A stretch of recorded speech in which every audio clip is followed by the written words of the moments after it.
Bitcoin is close to becoming worthless. Let's go.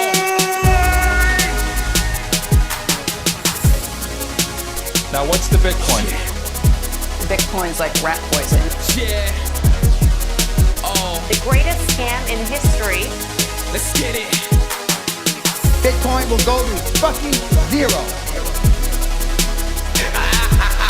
Yeah.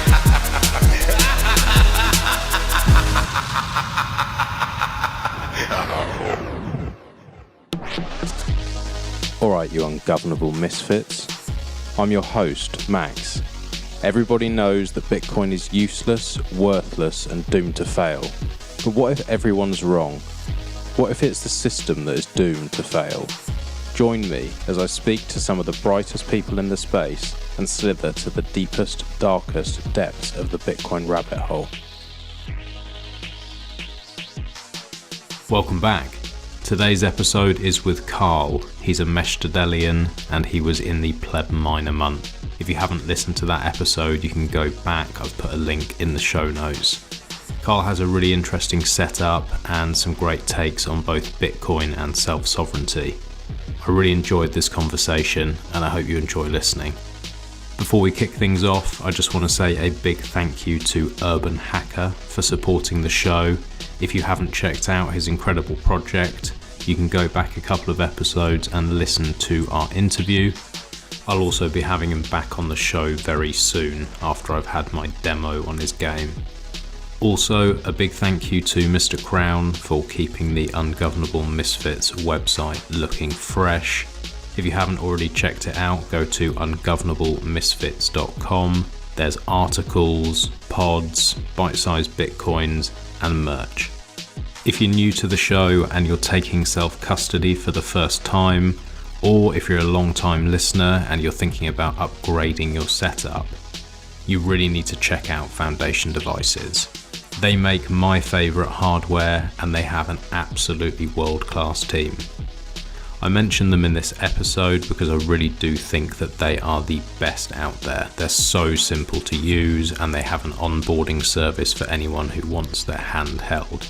Not only that, but they're fully open source and they're absolutely beautifully designed. Check them out at foundationdevices.com and you can use the code BITBYBIT to get a $10 off. Also, a big thank you to Fast Bitcoins. In this episode, me and Karl talk about the trade-offs between KYC and non-KYC sats. Although I push people towards no KYC, my friends, my family and listeners, I do understand that not everyone is going to do it, or maybe you are going to do it but not quite yet. If you are going to give your details to a KYC service, make sure that they are a good one. Remember that you're giving over your personal identification. They also will know how much Bitcoin you have unless you put it through Whirlpool, and then it's harder for them to track after that. So if you are going to use one of these services, I can only suggest Fast Bitcoins. I know the team well. I know they do everything they can to keep your information secure. And if anyone has any questions about the trade-offs, feel free to reach out to me. Check them out at fastbitcoins.com. Enjoy the show. Hey, how's it going? Yeah, all good, mate. Nice to have you on. We obviously had our little chat when you came on with Chet. I have to say, like, your whole setup sounded really interesting and I've been meaning to get you back for a while. So, it was just a chance to get to know you a little bit and your setup and a bit of your background, really. Sure. Where do we want to start? Do you want to hear about what I've learned now that I've been using mining with the extra solar power at my yurt? Or do you want to start at like how I got involved in Bitcoin to begin with? Why don't we start at where you are now? Your setup, and I know you're selling some produce for Bitcoin and you've got your farm there, so maybe let people know what it is that you're doing and then we'll get into the sort of origin story and all that as well. Cool.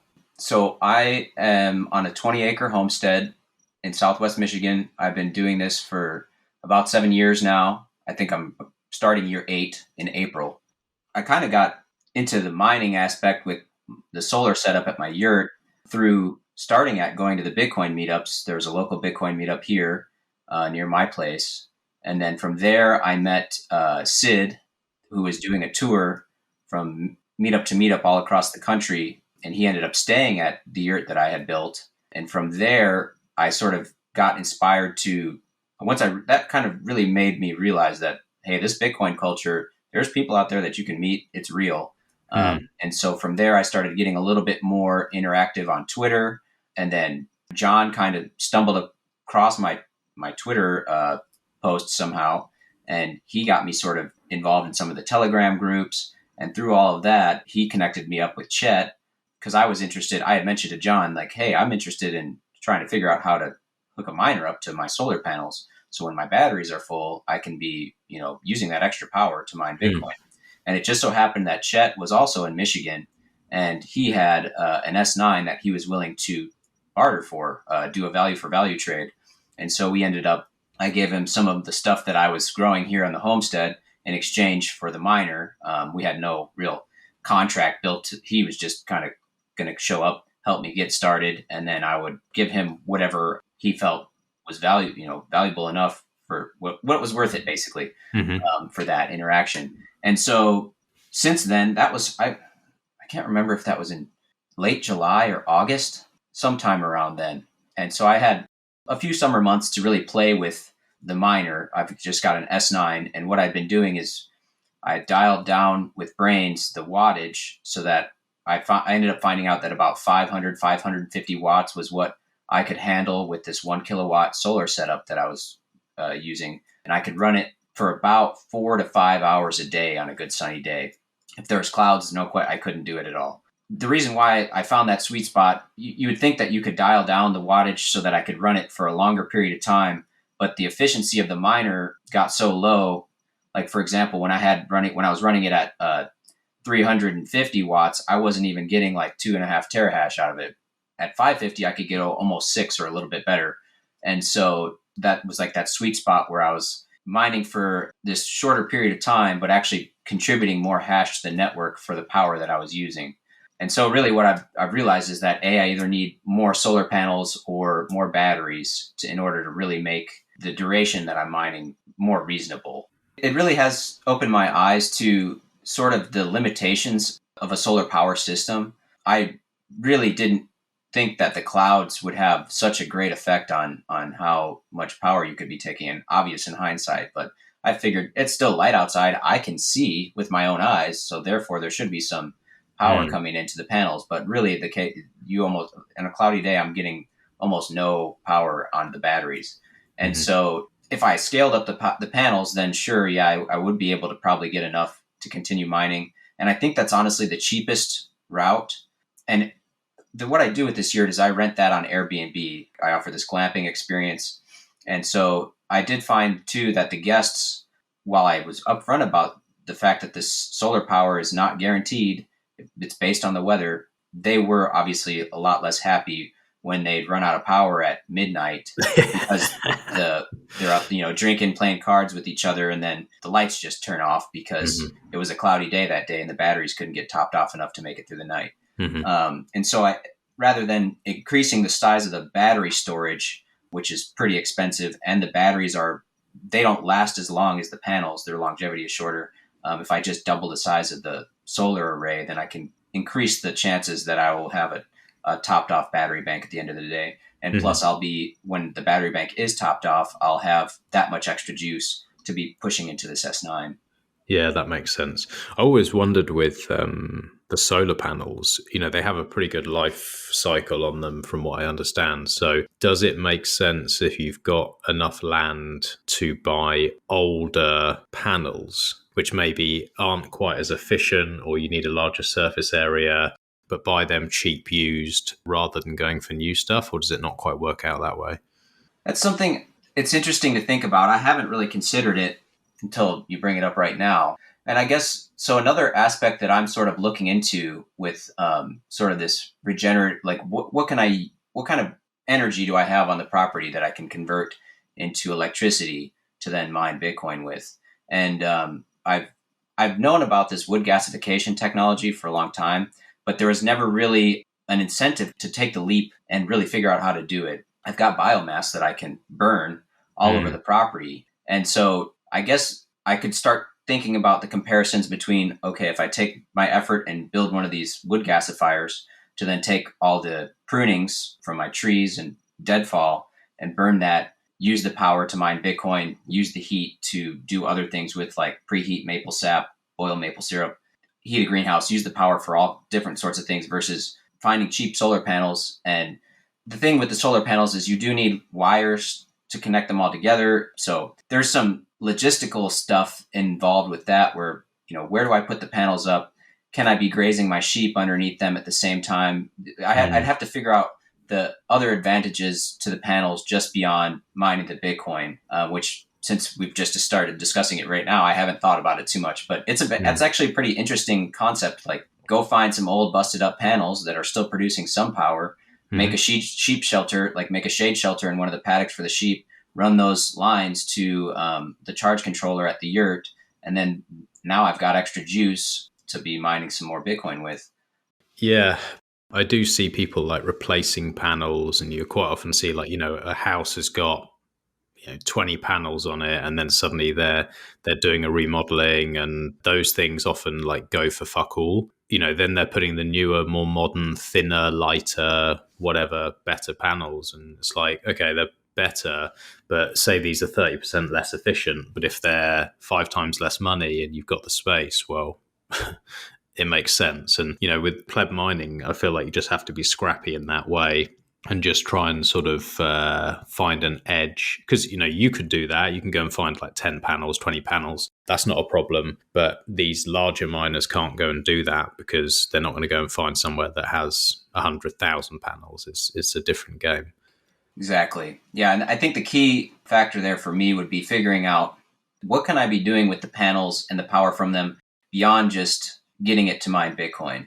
Can I use the shade from the panels to keep my sheep cooler in the summertime? With the extra power, if I need to, would I be using that to pump water? Stuff like that. So the reason why the wood gasification is particularly attractive is because that's taking something like, an energy stream that I already have that I'm not really currently utilizing to its fullest extent. And the heat, it can be really valuable from that wood gasification process. Now I've got power on demand where I can be producing that power at night. You could theoretically, if you size it right, be running that miner 24/7 at whatever power limitation. And you'd be able to find a different balance with your waste flow and the energy flows that you have. So that's really where my head's at right now, is really working towards getting a small gasifier set up so I can run like a little 2 kilowatt generator with it and really start playing around. And once I learn a little bit more, maybe scale that up. And who knows, if you can mine Bitcoin, why can't you power your house? The power of my house is obviously more important than mining Bitcoin to me. And then if I can power my house by burning the wood that's naturally growing on my property, I think that's a pretty big win. And then anything extra, now you're making sats too. Beautiful. Is it like a large farm, small farm? Like, what's the size of this thing? I'd say we're at a homestead scale.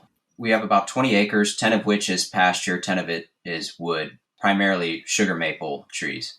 And so we've got a flock of about 20 breeding Katahdin ewes, sheep, which we raise for lamb.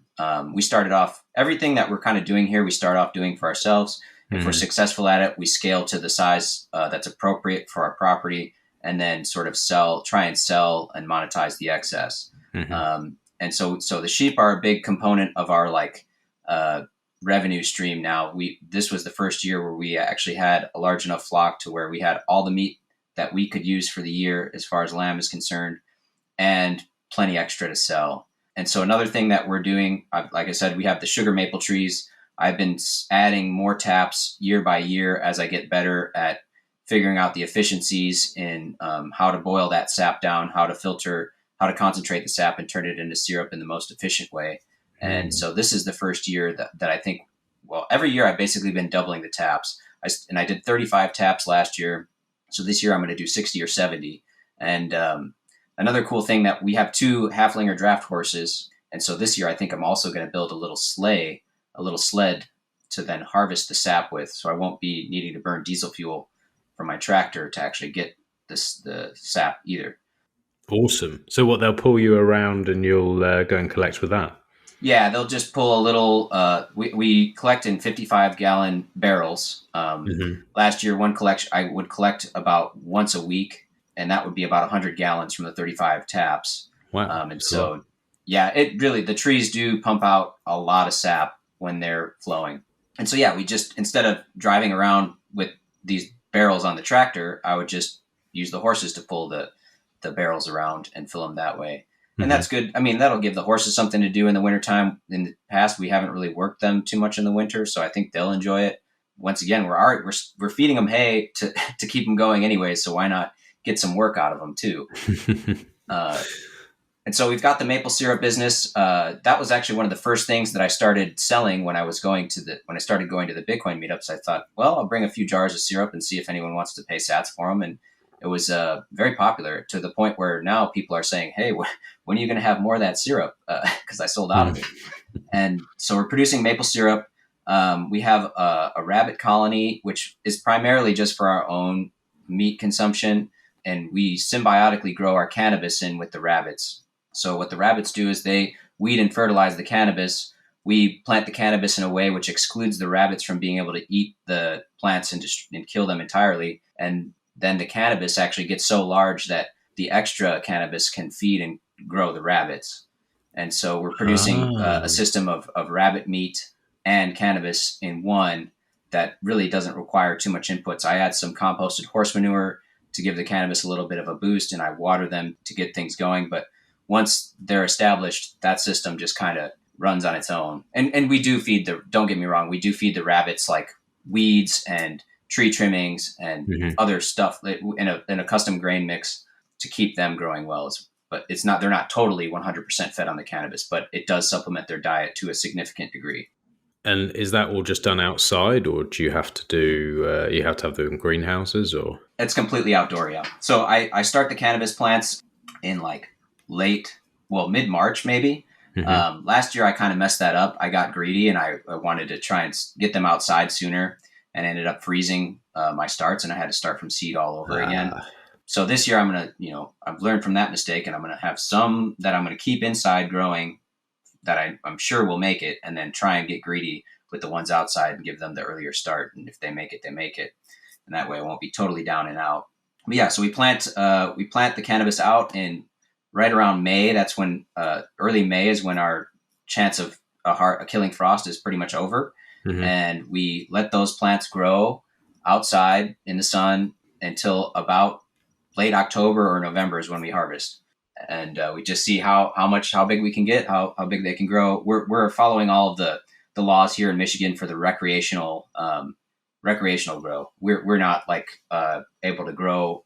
It's really kind of cost prohibitive to do a grow at our scale and actually be involved with selling it wholesale or doing even one of these micro, I forget what they call it, but where you can sell the cannabis directly to customers. So we're just producing the cannabis for our own needs. And that was one of the problems that we were trying to solve, was like growing outside, the plants get pretty big and you can grow a lot more cannabis than one family really could realistically consume. And so it's like, what do we do with all this extra stuff? I can't even give it all away. So we decided to turn that into rabbit meat. And I think that, hemp is a very high quality animal feed. So this cannabis is also a very high quality animal feed. Dumb question, but they don't eat the buds, presumably. They're just like eating the stalks and leaves and stuff like that. They will eat the buds. But like I said, I'm happy to sacrifice some. They can't reach it all. These plants get the one year we were really successful. The plants were pushing 15 feet, 15 feet tall and 15 feet wide. Whoa, that's massive. But they don't get high if they eat it anyway, do they?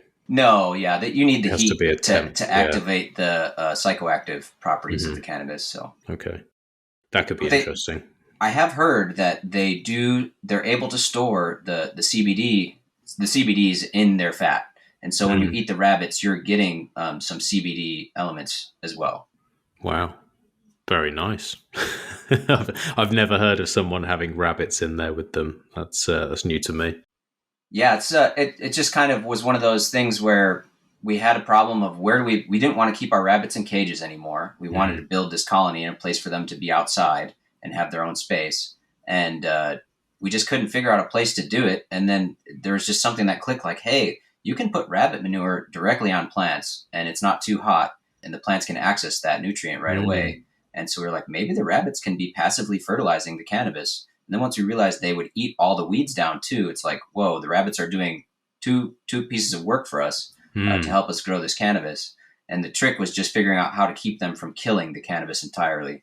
Another thing that we're doing, we grow perennial. So with our sheep, we graze rotationally. So we're moving the sheep in different paddocks every 1 to 3 days. And a long-term strategy with that is to have these perennial fruit trees and perennial vegetables in rows in between the sheep paddocks. So theoretically, you'd have a strip of grass, a row of trees with perennial vegetables growing underneath, and then another strip of grass and another row of trees. And you just graze the sheep in between those. And it's the same concept, whereas the sheep are passing through, eating the grass, they're keeping the competition of the grass down for your trees. At the same time, they're leaving their manure and urine there, which can then we're able to harvest that passively, and that's passively also fertilizing the trees. Yeah, I love this kind of concept of like thinking a little bit deeper about farming and produce. And I guess like, again, a bit like the mining, when you've got a homestead, you have to be smart about how you do things. You have to make the most of everything that you've got on there. And would you class that, what you're doing then, as permaculture? Yes. Yeah. Oh yeah. So permaculture is the framework that we're using to design all of these systems. I think like for us, it's like we're practicing permaculture, we're homesteading and practicing permaculture. And then you could consider the products that we produce regenerative. So, but to me, the permaculture is the true framework and essence of the ethics that we're trying to follow here. And then we end up with something that's regenerative as a result.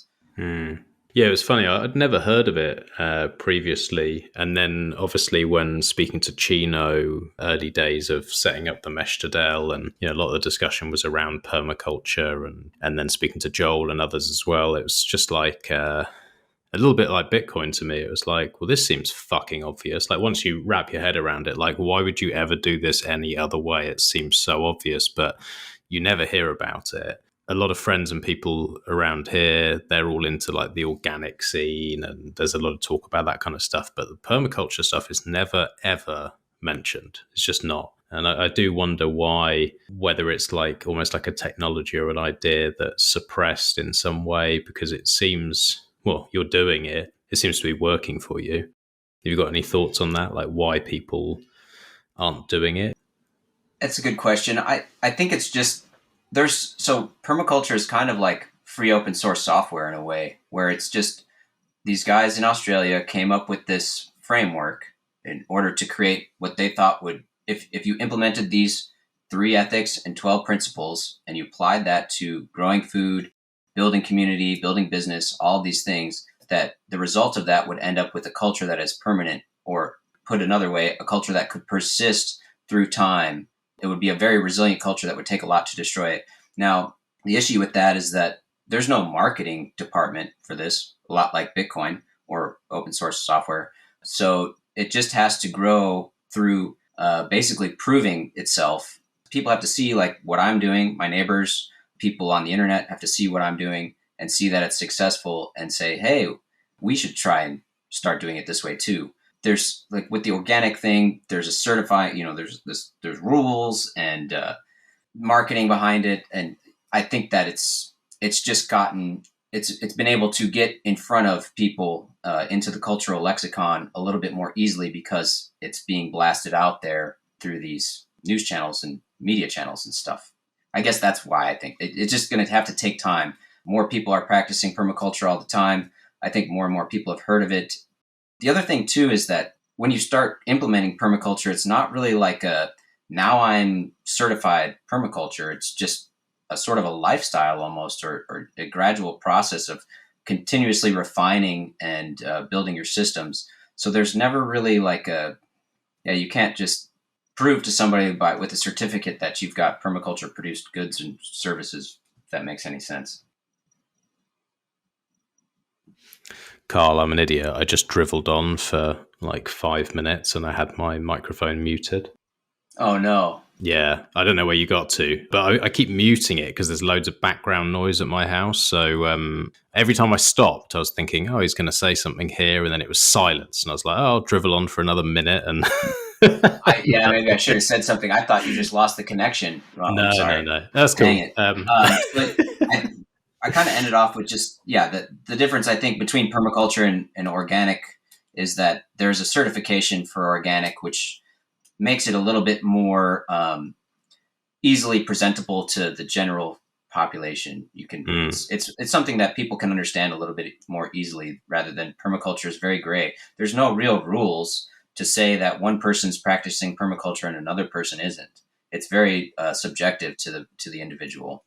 I like that, and I think that's the big crossover with Bitcoin. You have people who are technically capable and who've been involved in Bitcoin for a long time, but they're now starting to think very carefully about what they consume and what they feed their families. So to have different people from different sides being able to share these ideas is important. And much the same, like there's no certification or there's no point where you're done. It's just testing ideas, seeing if they work, iterating. It's constantly moving. I think that crossover is really important. And I think we're just going to keep seeing more and more of it.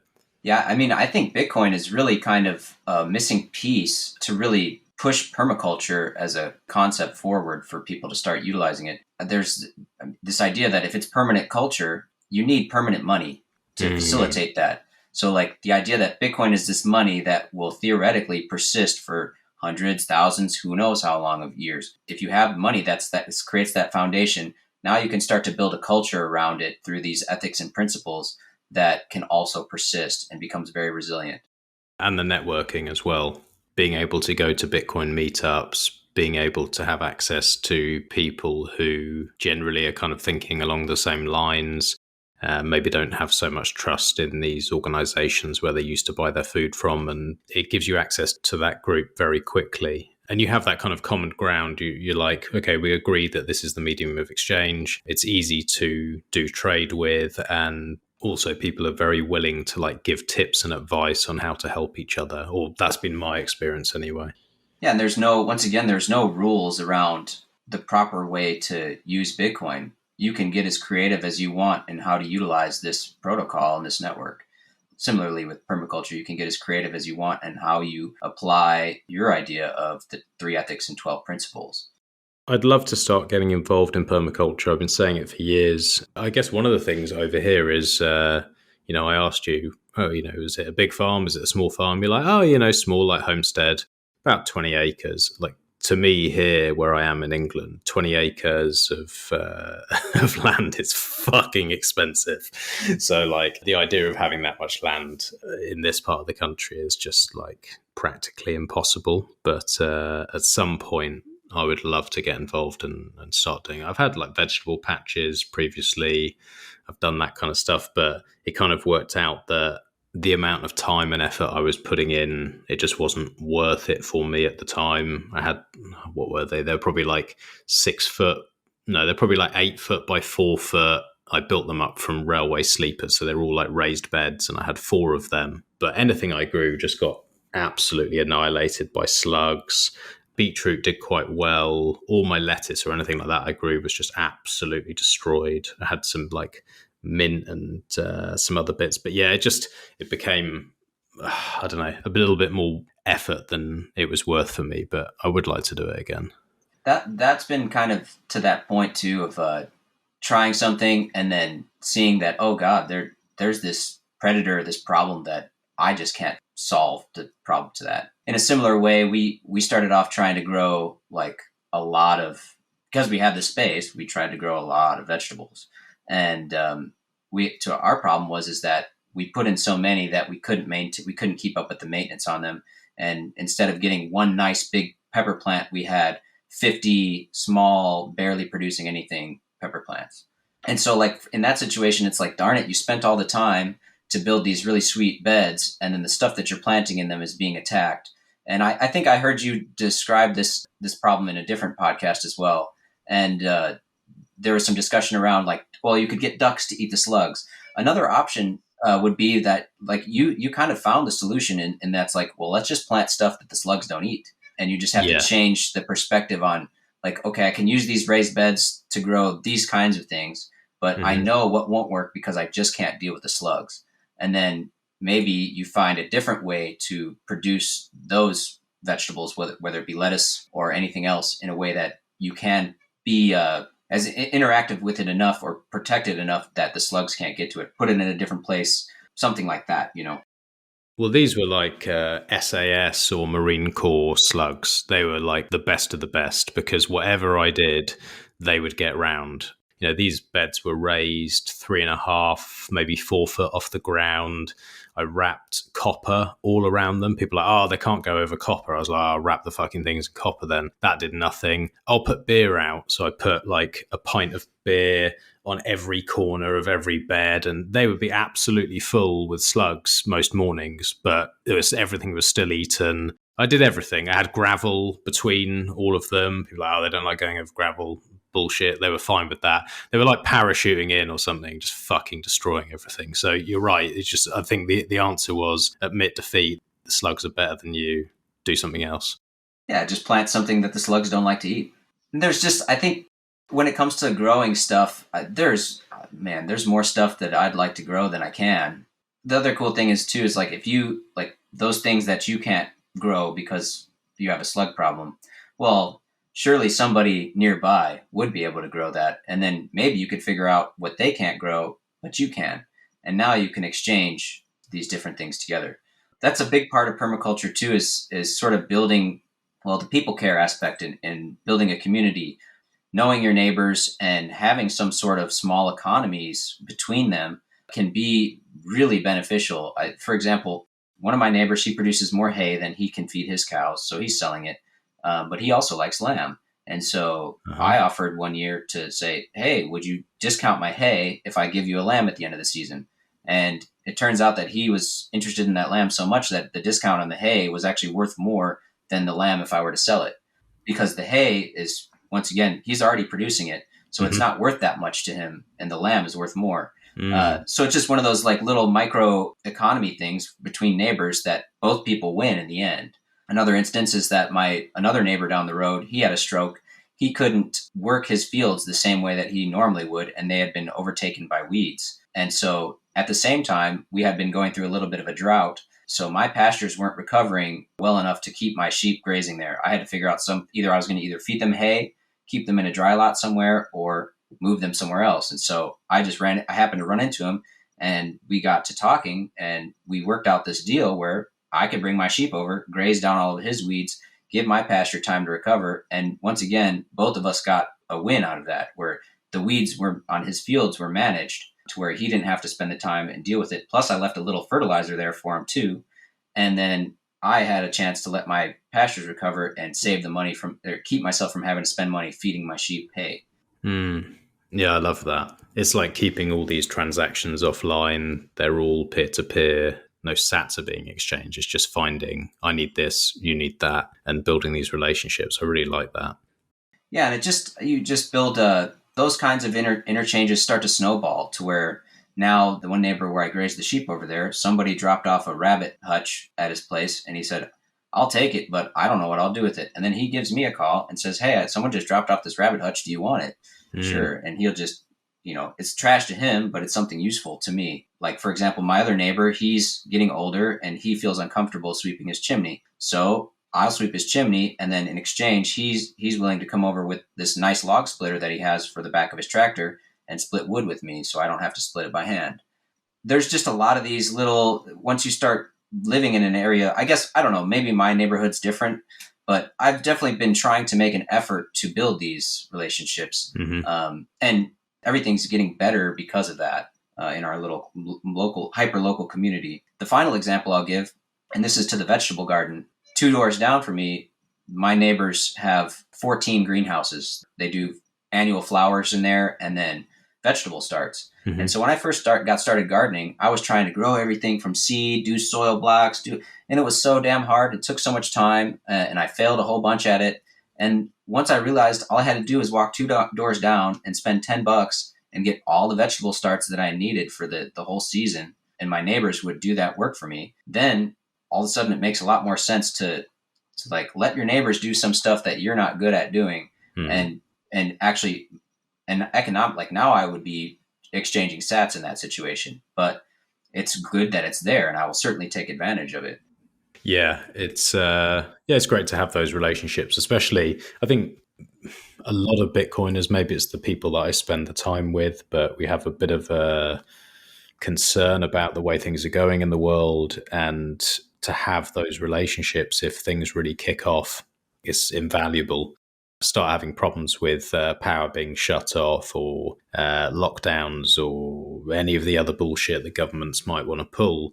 It's really important to have those relationships and that network of trust. And then it's really important also to have an unfuckable money. So the two of those hand in hand put you in such a good position for the future.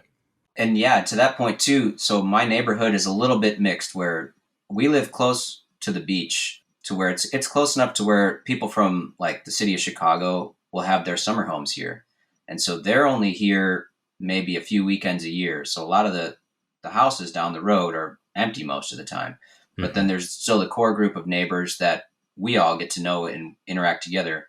And what ended up happening during the lockdowns of COVID, a lot of those people that were part-time ended up spending several months out here, but they didn't really know any of us very well.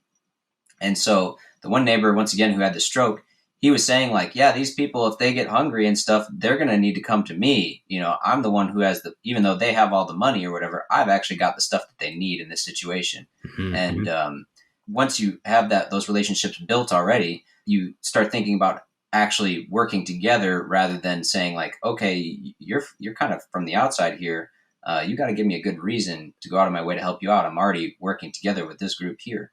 Just another example of if you build this tight community locally, you build a lot of resilience there. And that's one of these concepts in permaculture. Permaculture goes way beyond just trying to grow stuff efficiently. Do you have any thoughts about where things are going? Or are you not too bothered because you're like, well, whatever kicks off, I'm pretty well insulated and I've got a support network and bring it on? Or do you have any concerns? Well, I had been thinking that things were going poorly for a long time. I used to live I lived in Chicago for many years and then Los Angeles after that. And the reason why I left was I started thinking about even just natural disaster type situations. Like, what if there's an earthquake here and where I'm living, you know, what's my plan and how do I get out of here and what do I do? I'm kind of on my own, you know, at that point, I didn't know how to produce a lot of my own food, or I had no energy, like no generator, no solar panels, nothing like that, just my car and my bicycle and some stuff. And so since that was in 2012, and since that realization, like, hey, I'd be in pretty big trouble if even something as simple as an earthquake happened and we didn't have power for 2 weeks and I couldn't get to the grocery store or whatever. I've been working towards building up my own solutions to if something like that were to happen. And it just so happens that the world has trended in a direction which makes having those sorts of systems set up more and more valuable, it seems. We were joking when the COVID lockdowns happened that, like, man, if things get too much worse, we're going to have to be careful about people trying to come over here and hang out, you know, because we're the ones with the freezers full of meat and the live animals out on the pasture, and we got the generator and we've got all this stuff, we have access to it. And a lot of the people that we know were living in cities, and they would have been in pretty big trouble if they couldn't get food from the grocery store on demand anymore. Nobody had even a spare can of tomato sauce in there. You know, people were living week to week, every couple weeks, just get the food that they needed and expect that it would always be there. And I think even still, from my discussions with my friends about that, like saying, hey, it's pretty easy to just, for a while, buy 2 of whatever you normally buy that will be shelf stable and stash that, and then start rotating through it once you have a stock for a couple weeks of food or whatever. It sounds like a good idea, but I don't think many of them have even implemented that practice. Food's fucking expensive. Their pay comes in, their mortgage or rent goes out, the energy bills have gone up, everything's gone up. And even if you say something as simple as whatever your weekly shop is, buy it twice, And I'm like, well, I can't. Or I don't have anywhere to store it because I'm living in a tiny apartment. I mean, again, it maybe is a little bit different in the States, but people are struggling out there. And they also don't seem to believe that things can get that bad, that power can be shut off, or that food, they can't get hold of food, even though they've basically just experienced it like like a year ago. Yeah, people are back to like, oh, it's going to be fine. Exactly. I keep with my pals. I said, if this isn't a wake up call, I don't know what is, and apparently it wasn't. So, but yeah, we're always trying to work towards increasing our resiliency to unknowable things happening, and just making sure like we'll always have the water, we'll always have some sort of a little bit of power generation. We'll certainly have food. We'll be able to heat our house. Mm-hmm. Those types of things. And when you have that set up, that does give you, once again, like to the point of not making much money, you don't really need a lot of new income coming in. And you have a lot less of this subconscious stress, I think. My mind is a lot more open to be solving bigger problems than just my basic necessities. You started the homestead before you found Bitcoin, right? Yeah. Yeah. So do you think that had something to do with, the fact that your mind was more free and able to think on other things? Do you think that's a reason that you've got into this? Or was there something from like earlier on in life where you were like, either fuck these politicians and banks, or what was it that attracted you and pulled you into it? I think I kind of peripherally knew how powerful Bitcoin was at solving some of the things that I think are the problems with the way current governance structures are set up, societies are set up. But I didn't really fully understand it because I hadn't interacted with it much. I mean, I think that it's hard for me to remember exactly, but I remember watching the Occupy Wall Street protests that was kind of right around the time when people had the ability to live stream right from their phones. And I remember I was working a late night job and just watching these protests happen. And I wouldn't be surprised if there was some mention of Bitcoin, or I was exposed to Bitcoin at that time. Mm-hmm. That was it's like Bitcoin had just been launched or released or got discovered, however you want to put it. Mm-hmm.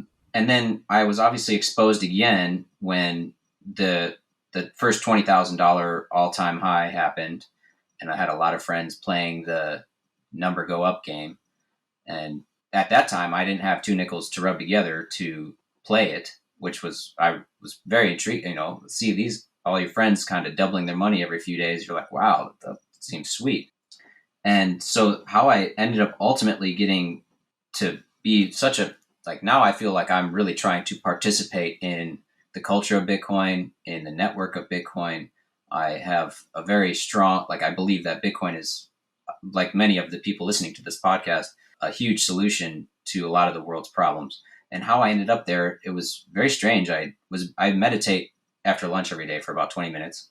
I was meditating, and this was right after the whole market crash, for the COVID crash or whatever it was in March of 2020. Mm-hmm. And I sat up from the meditation, and I just had this impulse in my mind: check the price of Bitcoin.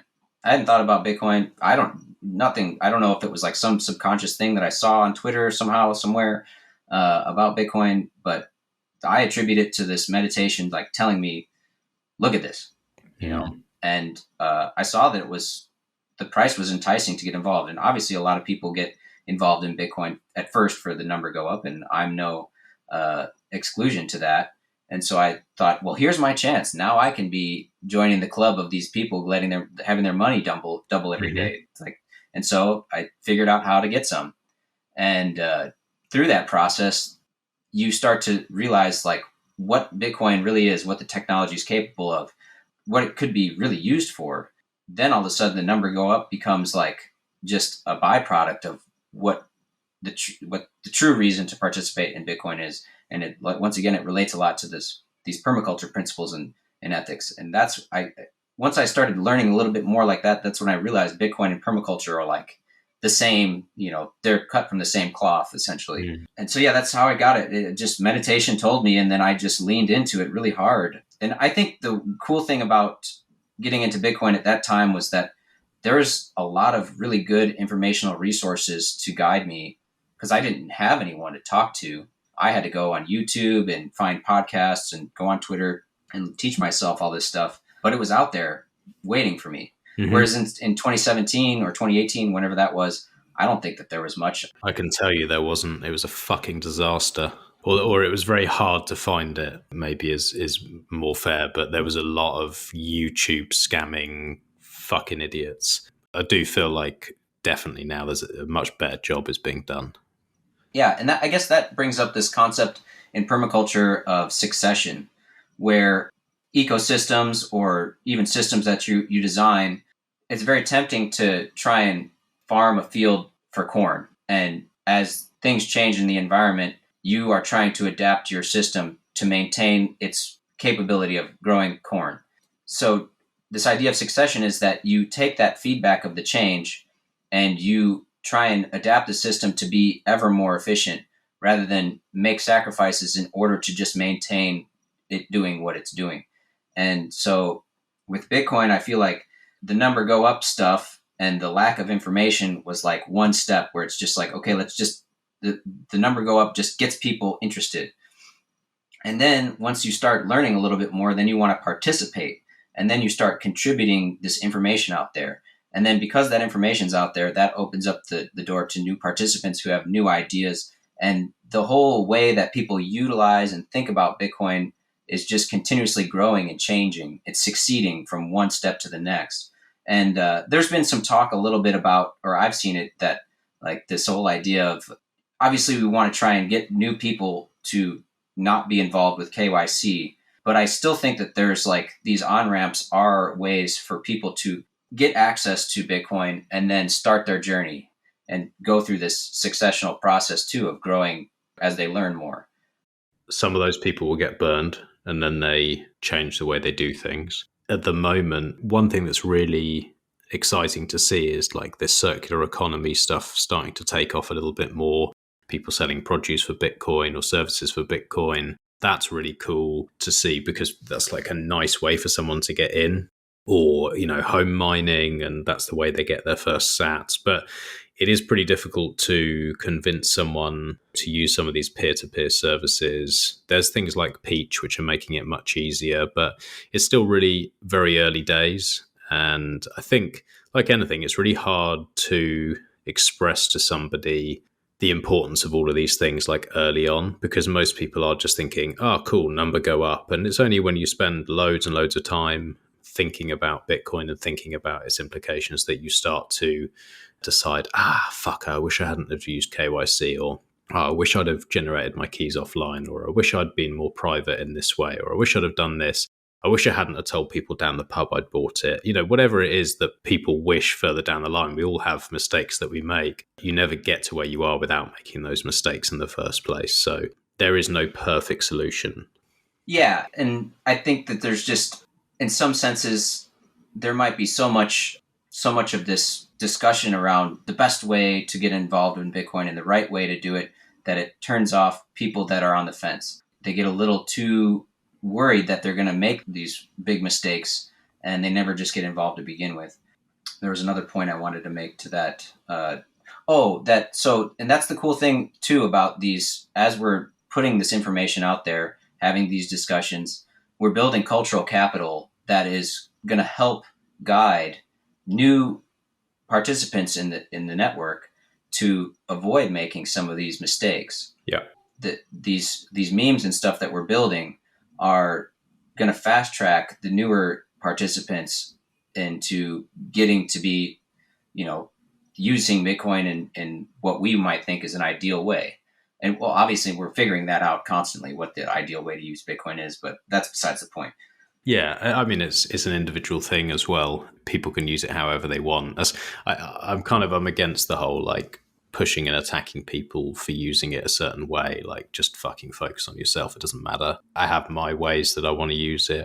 I have my feelings on things, but I'm not going to push someone. If someone wants to come in and They literally care about number go up, and that is the only reason they want it. That's fine. I don't know what I want, but it's fine. And maybe they change their mind further down the line, but you can't stop them from buying it. So let it happen, and everyone benefits anyway. I mean, I would like to see. I'd like to see all these on-ramps closed down at some point, whether it's through regulation or there's a better product that makes it so simple peer-to-peer and people realize, or whatever the reason. But in reality, I just don't think it's going to happen. And so it is what it is. People just need to learn and just put that information out there. That's why I'm constantly on this podcast, just like saying to everyone, just fucking stop buying KYC. Try and think about using something like Whirlpool, and think about labeling, and think about these basic steps that you can take, because it protects them. But not everyone cares.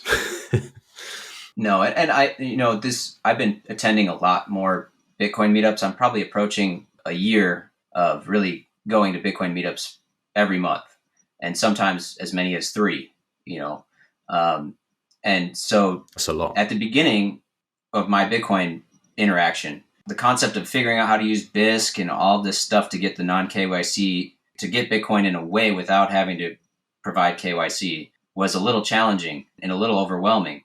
But now that I'm actually involved with people face-to-face, peer-to-peer, the idea of getting Bitcoin from somebody I know is not very far out of reach at all. So my perspective on how I use Bitcoin has changed drastically by attending these Bitcoin meetups. And so, yeah, as we build this cultural capital, as the culture emerges through meetups and different ways to let people use the Bitcoin the way they want, I think people will start to realize that the KYC stuff isn't really, it's actually the least ideal way moving forward. The other thing too is that what's really cool is, like, you can have, because Bitcoin is inherently synonymous, you can have your KYC interaction with Bitcoin, and then you can have your identity that is got a totally different non-KYC interaction with Bitcoin. And if you keep those two separate, then you have 2 identities. You can play all the rules of the KYC system and use the Bitcoin that way. And then you can at the same time simultaneously be using Bitcoin in the non-KYC way. And as long as you don't make those 2 things cross over, I don't see any, you could, have your social security number, regular, full name, identity interacting with the way that the system is currently operating. And you can have your non-KYC pseudonymous identity that's operating with this like soft fork where you're following the rules and ideologies of the Bitcoin culture. Yeah, I think a lot of people do that, and not everyone admits it, but a lot of people do that, and they have their separate stashes. And there's just people on the extremes of both ends. Some people only want their KYC, verified blue check Bitcoin, and some people only want Bitcoin, which, no one knows they have, and everything else, and they're very private. And so there's this sort of middle ground where I think a lot of people are there, and depending on what happens in the world, people will slide further down one end of the scale. I think, if things start really kicking off and Bitcoiners start having knocks at doors and some bad stuff starts happening, I think then more people will lean towards no KYC. So it's kind of one of these things, like the harder the government push, the harder they make it for people to get hold of Bitcoin, and the more difficult they make Bitcoiners' lives, the more likely people are going to say, oh, well, I'll take these extra couple of steps to get the no KYC. And especially if they're mining at home, that's the ideal. That's like the perfect bit. That's a big part of why I've started this new show with Jon, is I just want more people to be considering mining at home, because it's just such a good way for someone to start. I'd love to see more of that. Like the first sats someone gets are because it's their mining payout. That would be beautiful. Yeah, and when you really start to, well, first of all, I want to say that I love the format of that new show, that it's segmented. Shame about the co-host. But beyond that, I love that there's so much information out there now to flip the idea of Bitcoin mining around a little bit. And you first want to be using the energy to do something productive that you want, that you'd be using the energy for anyways, and you're getting these sats as a byproduct. If I'm going to try and dry my clothes with a Bitcoin miner, well, I'm already drying my clothes with electricity anyways. But now, if I can turn it into a Bitcoin mining clothes dryer, now I'm drying my clothes and I'm getting a rebate basically on my power usage in Bitcoin. And so you're not necessarily losing, you're not mining unprofitably. You're just getting a rebate on your energy usage, and you're making your energy usage actually more efficient. And so this kind of concept, I think, is going to really open the door to a lot of people starting to do home mining. It seems like there's just a few like what Crypto Cloaks is doing and making the enclosure for the S9. So then it's like a pretty looking space heater instead of like, for me, I've got an S9 behind me right now. I turned it off for the interview, but I was using that to heat the office up. It's like if I could have an enclosure that makes this thing portable where I can easily move it from room to room and don't have to worry about, twisting the PSU too much and stressing out stressing the machine. It's just one nice little unit that I can move around, and I plug an Ethernet cable into it, plug it into the wall, and now it's mining Bitcoin, and I can dial in the wattage that I want pretty simply from my phone. Man, talk about making it accessible to everybody.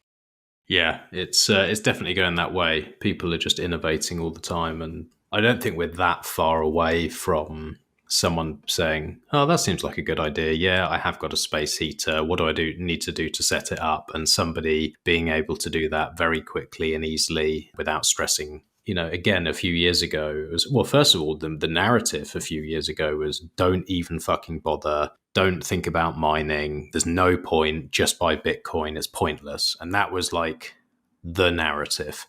Or at least what I heard and many others I've talked to, that was the thing. And it does seem like there's a bit of a renaissance going on.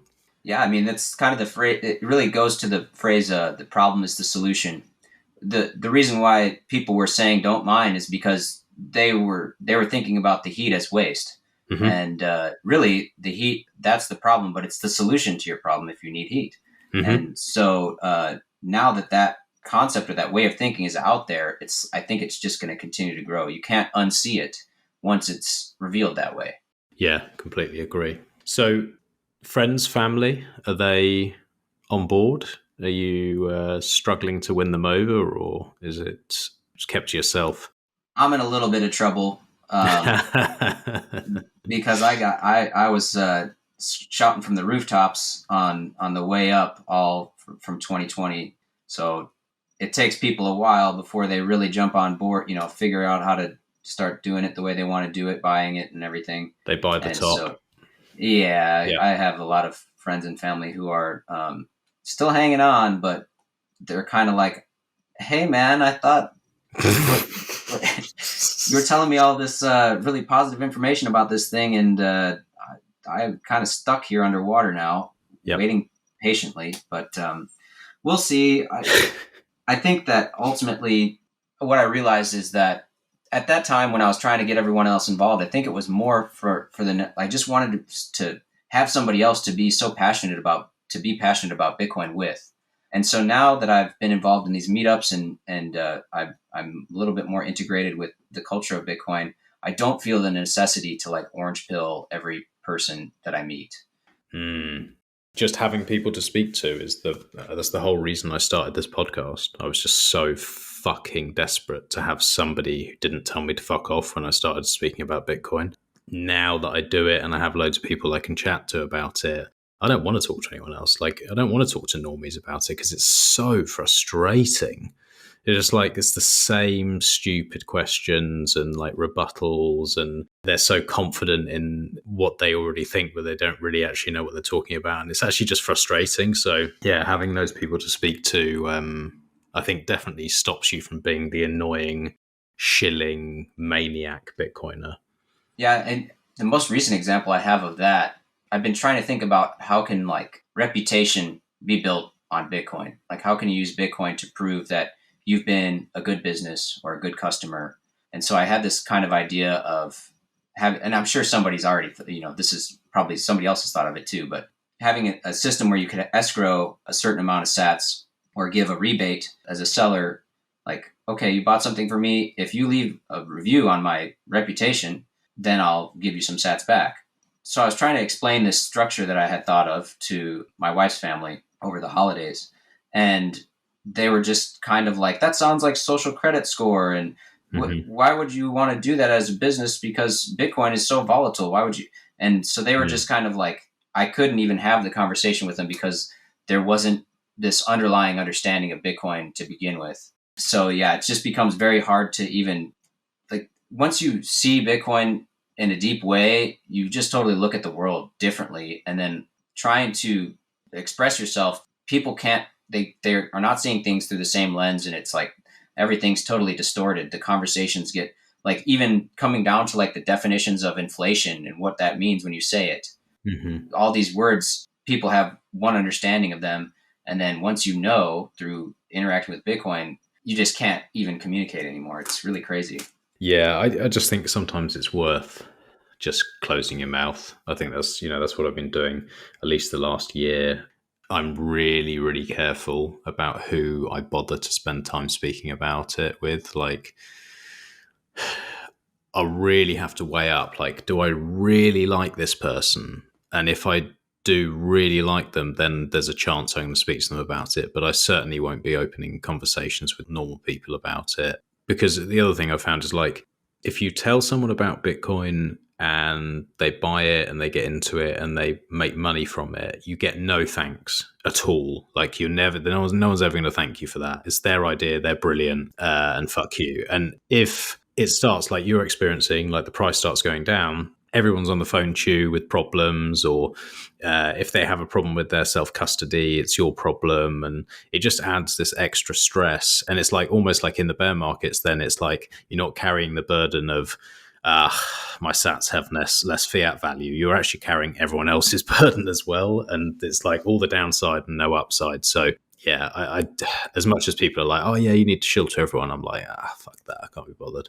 Yeah, I'm actually having that exact problem too with the self-custody thing. You know, now that FTX has caused this whole wave of people realizing that, hey, my Bitcoin's not actually, all that they've been saying is true, and my Bitcoin is not safe on the exchanges.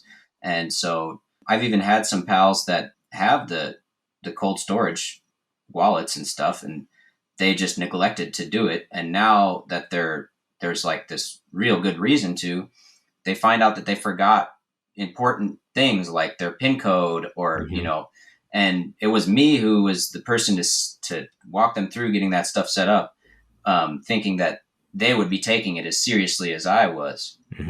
And so, yeah, once again, the problem is mine now to like help them solve these issues. And so it's like big lesson learned there. You really, people need to sort of be on their own path, and you can't push people and hold and pull them along with you. You know, they need to just go at their own pace and make their own choices with it. Yeah. My new thing that I do is, if someone, like, I've got quite a few people who bought Bitcoin, especially like more boomery people who actually did listen to me, and they've bought Bitcoin and they've left it on exchange. And now I'm like, come on, you need to get this off. What I now do, rather than saying, oh, I'm going to sit down with you and set it up, and then you need to stamp this into steel and blah, blah, blah, and I know I'm going to spend an entire day with them and they're going to fuck it up and it's going to be my problem. All I do now is just say, order a Foundation Devices passport, book a session with Bitcoin Q&A, and if he fucks you up, it's his fault, not mine. And that's it. And I just pass it all on to him. I'm like, he can have that problem, not me. Well, if he's offering the consulting, he wants to do it. So that's great. Well, that's a big thing. I like what they do there is you pay an extra, I think it's $100, and you get an hour with him, and he just goes like from absolute step one all the way through and makes sure people are comfortable. And I think for like newbies, especially like the more boomerish, non-technical people, to have that's invaluable. Even when I first came in, I'm not actually, although it might sound it from the show, I'm not completely technically illiterate, but the amount of times I was reading through guides and shitting myself at the beginning over a million different things and just being unsure, and there's so much anxiety that comes with it. You just think, well, actually, just having someone who really knows what they're doing is not a bad idea. Yeah, I think we're definitely in this transition between, now we may be moving into this new era of like more of the plug and play stuff, the obfuscation of all of this technical information that you need to understand, having people and businesses that you can call upon, that you can trust to assist you when you do have problems. I think it's even like with the hardware stuff, there's more and more nodes in a box. There's more enclosures for mining. All these things are just like clearly moving really fast in that direction. And so, yeah, maybe it is a little bit easier for us to just sit back and refer people to these solutions that are a little bit more meeting somebody else's style. Like I am very much I want to dig in, do it myself. If something breaks, I want to try and fix it myself before I call for help. A lot of people aren't like that. And I fail to recognize that a lot of times. Yeah, well, I mean, this is the thing. I think a lot of Bitcoiners are like that. They're tinkerers and thinkers, and they like to sort of break things and put them back together. And like you say, most people aren't like that. And even if they are like that, a lot of people just don't have the time, or they think they don't have the time because they fill their time with useless things. But the difference between sort of, a couple of years ago and now is just massive. Like I can say to people who have a decent stash, they need to have self-custody and they don't want to sit and do something, I can be like, go and buy a Ronin Dojo Tanto, plug it in. That's it. You don't have to do anything else. Go and buy foundation devices. Go and have someone talk you through it. It's $100, but it's well spent. Like I just do that. Whereas before it was like, go and buy a Raspberry Pi and then go and buy this list of other parts. And then you need to put this together and then you need to flash this and then you need to get into the command line. And you need to type this and do that and this and then it won't work. And then the connection, and it was just like, it was a fucking nightmare for a non-technical person. No one was going to do it. But the fact that you can now, you got to spend a bit of money to do it, but a normal person can just plug and play and go and be private and do things properly is pretty exciting. And it makes me think, like, where are we going to be in a couple of years with the mining and also with all the other security and hardware? I think we're going to see some big changes. Yeah. And I mean, imagine if you maybe in 2017, you went all in and you kept it on the exchange and everything and all that. Now there's not that information out there. When you start to have doubt, like, oh, this exchange could fail, or there's some FUD happening right now, instead of figuring out, like, sacrificing a little bit of the value of your stash to get the tools and systems to help you secure that properly, you sell that shit, right? Mm-hmm. And so now I think because people are realizing, oh, I need to get my Bitcoin off the exchanges, but I don't really have the technical expertise or confidence to do so. There are tools and things available for them to assist them in securing it properly, rather than them just saying, "Fuck it, I'm selling it." I'm out. Yeah. And so I think that's like, it's just going to be. I can only see more and more people using Bitcoin in this more self-custody way. There's just so many tools out there to assist people now. Yeah, it's all exciting stuff. Anything you're looking forward to in 2023? Anything you got your eye on or building or wanting to change? Well, I think what I'm really working on is moving into, so right now my main revenue stream is this ecotourism through Airbnb. Mm-hmm. I host people looking to either come out and enjoy the wine country near me, enjoy the beach near me, see my animals and sort of see my homestead. And so, like, that's not really the most resilient thing to have as your main form of revenue. It's like, I'm kind of dependent on the marketing from Airbnb to put my place in front of people, mm-hmm. to get them here. If Airbnb ceases to exist, maybe there's some other options. But once again, like, I'm dealing with people who aren't coming to my place necessarily to be at my place. They're coming to enjoy the area, and my place is kind of an afterthought.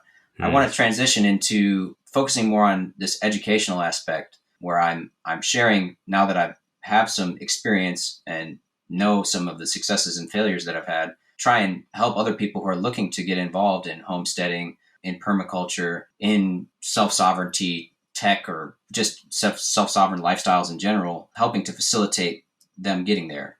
And so I'm in June, I think in June, if I can't get my shit together, maybe it'll have to be in the fall. But I'd like to do a little micro summit here, maybe 20 or 25 people. I'm working on an intro to permaculture course that will be a few hours, like 3 hours long. And I'm going to start offering private tours, mm-hmm. for, people just want to come out with their family or a group of friends and book a tour here. They don't have to be a guest necessarily to gain access to that. And so that's really the big step that we'll be taking here this year is facilitating more of the educational component of our lifestyle. And do you think you're going to be leaning more into hosting Bitcoiners rather than just general public, or do you have any thoughts on sort of bringing more of your income through the Bitcoin stuff, and you said you're going to a lot of the meetups and things like that. Do you think that it could get to a stage where it's not Airbnb, it's word of mouth with Bitcoiners coming or and buying your produce? Do you ever think that transitions completely? I do. And, Sid, who took this road trip from Bitcoin Bitcoin meetup across the country here in the US on his Harley, I've stayed in touch with him a little bit, and he's kind of the one who really has pushed me into saying, screw it, I'm going to try. Because he's like, dude, I think I'm going to be back around. And if you do one of these like little weekend workshop things, I want to be there.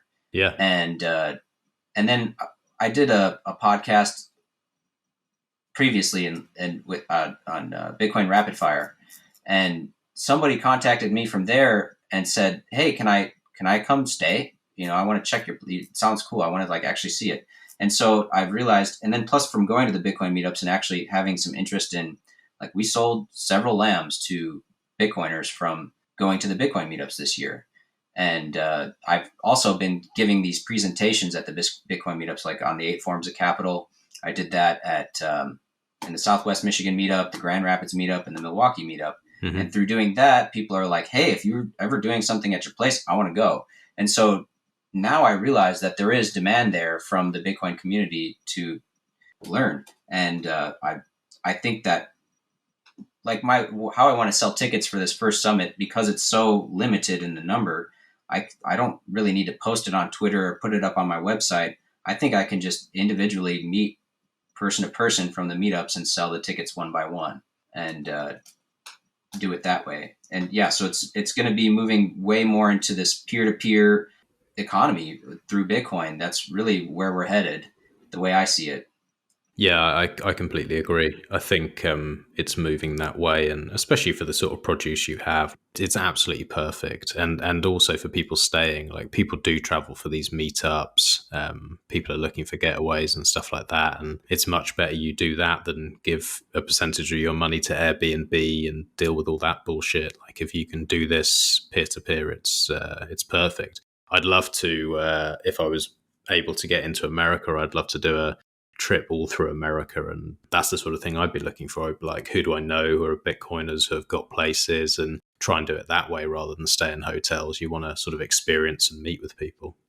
And I think for somebody looking to travel that way, it's becoming really more and more a possibility. And I think that by staying with Bitcoiners, you're going to end up at a lot of really cool places anyways. Yeah.